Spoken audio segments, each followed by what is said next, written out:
नमस्कार. सर्व शिक्षक भरतीसाठी आतुरतेने चातकासारखी वाट पाहणाऱ्या माझ्या सर्व शिक्षक बंधू भगिनींनो, 2025 ची टेट दिली. सर्टिफाय साठी पवित्र पोर्टल सुरू झालेलं आहे.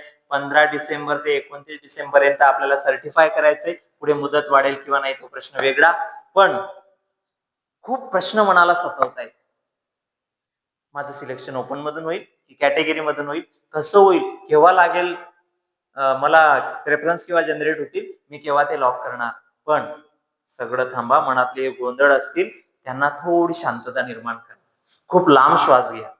आणि आजचा हा व्हिडिओ असा वेगळा असा आहे की फॉर्म भरताना सर्टिफाय करताना नेमकं मला काय टाकायचं आहे त्या संदर्भात जरूर ऐका. बघा, मी माझं स्वतःहून सांगतो. सुरुवातीला मी टीईटी पेपर 1 आणि पेपर 2 पात्र आहे.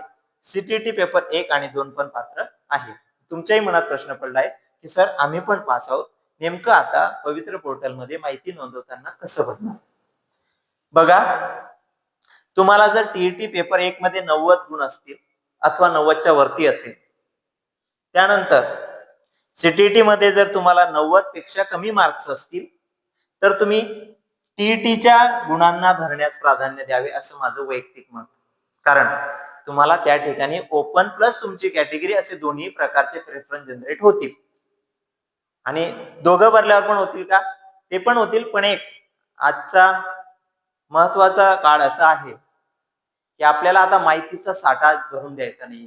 आता सगळ्यात महत्वाचा तुमच्या समोर आणि माझ्या समोर पण प्रश्न आहे की तुमचं सिलेक्शन यादीत नाव असलं पाहिजे. त्याच्यामुळे कन्फ्युजन क्रिएट करायचं नाही. जास्तीची भारूडभरती माहिती द्यायची नाही. फक्त मोजकं आणि महत्वाचं काय. बघा, तुम्हाला टीईटी पेपर 1 मध्ये जर 90 प्लस मार्क असतील तर टीईटीचीच माहिती भरा. अथवा सीटीईटी मध्ये जर पेपर 1 मध्ये तुम्हाला 90 किंवा त्यापेक्षा जास्त मार्क असतील तर हीच भरा. तुम्ही टीईटी वगळल्याने तुमचं कुठल्याही प्रकारचं नुकसान होत नाही.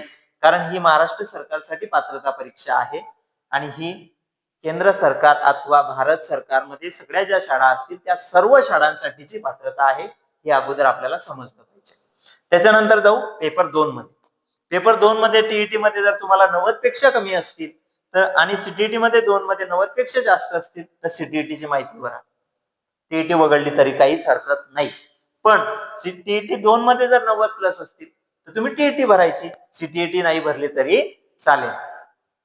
कारण तिथे तुम्हाला पवित्र पोर्टल मध्ये असं दाखवायचं नाहीये आपल्याला की माझ्याकडे किती पात्रता आहे. आपल्याला फक्त बघायचं या मशिनरीने माझ्यासाठी प्रेफरन्स जनरेट करावेत. ते ओपन ओबीसी दोघं गटासाठी मी बसलो जावं आणि माझं फायनल लिस्ट मध्ये नाव यावं. You are selected. याच्यासाठी हा सगळा अट्टास गेल्या तुम्ही 5-7 वर्ष 10 वर्षापासून करत आहात. कोणी खाजगी क्लासेस करत असेल, कोणी प्रायव्हेट शाळेवर 3-3, 4-4, 5-5 हजारावर काम करत असेल. हे जे मी बोलतोय हे स्वतः मी अनुभव घेतलाय.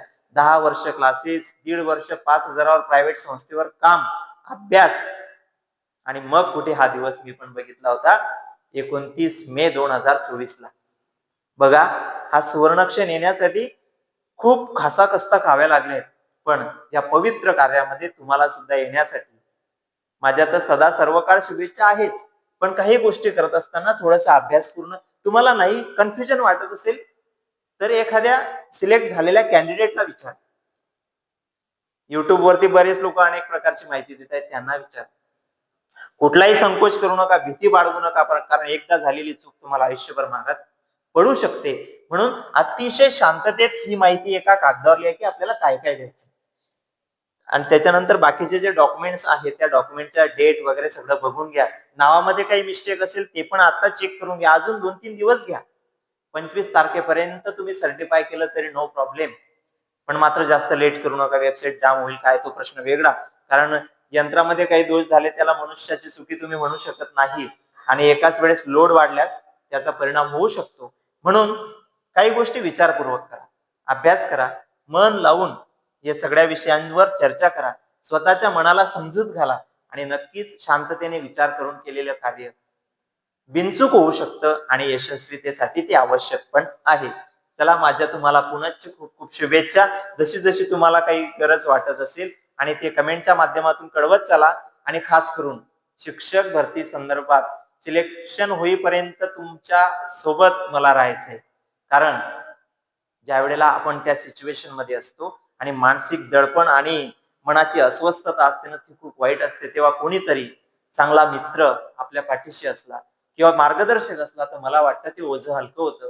ते ओझं हलकं करण्याचं काम 1% जरी माझ्याकडून झालं तर मी म्हणेल माझा शिक्षक होण्याचा काहीतरी फायदा झाला. आणि हो, चॅनलला सबस्क्राईब करा.